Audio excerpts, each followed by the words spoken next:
नमस्कार, मैं हूं राज पाठक और आप देख रहे हैं बुलेट न्यूज टीवी। लोकसभा चुनाव के बाद बिहार में अब 5 विधानसभा सीटों पर उपचुनाव होने थे, जिसमें रुपौली विधानसभा सीट पर उपचुनाव हो चुके हैं, जहां पर बीमा भारती जो कि राजद की प्रत्याशी थी वो फिर से एक बार चुनाव हार जाती हैं और वहां पर जनता ने निर्दलीय प्रत्याशी को चुनाव जिताया है। और ये जो घड़ी है, ये 4 बाकी के बचे जो विधानसभा सीटें हैं, इस पर अब सभी पार्टियों की निगाहें हैं, क्योंकि इसके बाद आगामी 2025 विधानसभा चुनाव होने हैं। ऐसे में 2024 में हुए इस उपचुनाव पर सबकी निगाहें होंगी, क्योंकि इसे अगर आप जीतते हैं तो ये तय माना जाएगा कि जनता का रुख, जनता का मूड किधर है। ऐसे में कई लोकसभा सीटों में चुनाव जीतने के बाद विधानसभा सीटें खाली हुई, जिसमें जीतन राम मांझी जो कि इमामगंज से विधायक थे, अब वो गया से सांसद हैं, तो उनकी सीटें खाली हो गई हैं। रामगढ़ से विधायक रहे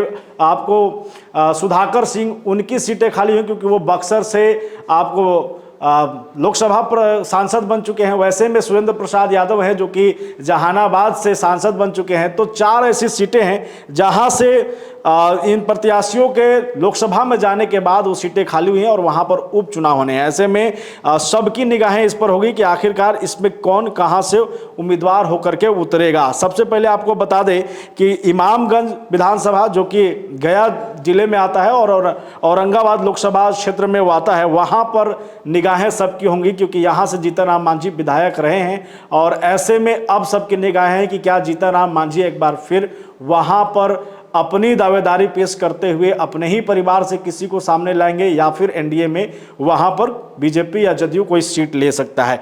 उसके बाद रामगढ़ है जहां पर राजद का कब्जा रहा है, और उसके बाद बेलागंज और तरारी है, यहां पर महागठबंधन का कब्जा रहा है। लेकिन अब यहां पर चुनाव होने हैं। रामगढ़ जहां से सुधाकर सिंह विधायक थे और अब बक्सर से चुनाव जीत करके वो लोकसभा पहुंचे हैं। ये कहा जा रहा है कि उनके भाई जो हैं वो इसमें उम्मीदवार हो सकते हैं। कई नाम रामगढ़ सीट से भी चल रहा है और इसे लेकर के आखिरी मोहर जो है वो लालू प्रसाद यादव ही लगाएंगे, राजद के सुप्रीमो ही लगाएंगे। वहीं पर बेलागंज और तरारी, ये 4 विधानसभा सीटों पर उपचुनाव होने हैं और इस उपचुनाव में यह निर्णय होगा कि आखिरकार जनता किसे पसंद कर रही है। ऐसे में सबकी निगाहें इसी पर है और सभी पार्टियों ने इन सीटों पर चुनावी जो है दंगल करने के लिए अपनी तैयारी पूरी कर ली है। देखना ही होगा कि चुनाव आयोग कब इस पर तारीख का ऐलान करता है और उसके बाद उम्मीदवार कौन कौन होते हैं। लगातार अपडेट आपको देते रहेंगे, बने रहिए हमारे साथ, देखते रहिए बुलेट न्यूज टीवी।